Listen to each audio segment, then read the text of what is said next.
Voy a hacer un corte especial a esta pieza de melamina, es para un jalador, mido exactamente al medio y con la escuadra estiro la línea hacia abajo. Ahora encima ya puedo colocar mi plantilla, como también tiene una guía al medio, solo hago que coincidan y lo delineo. Ahora voy a cortar con mi caladora unos 3 milímetros más del trazo para posteriormente volver a colocar la plantilla, prensarla y pasar mi router con la fresa copiadora. Esta tiene un rodaje que imita la pieza superior y lo deja al ras. Si vas a hacer estos tipos de diseños es crucial tener tus plantillas en tu taller. ¿Qué te pareció el video?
¿Quieres pegar y refilar canto manualmente?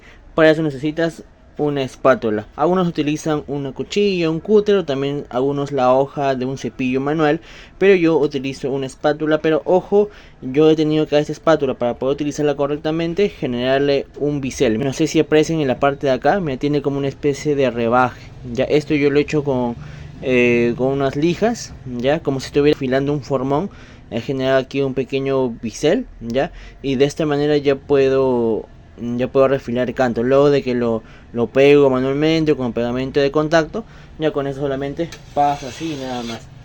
Incluso si hay excedente, con eso mismo lo puedo retirar sin problema. Me gusta esta técnica, pero sí, vas a hacerlo con una espátula, más que todo por el mango, porque es más cómodo de trabajar.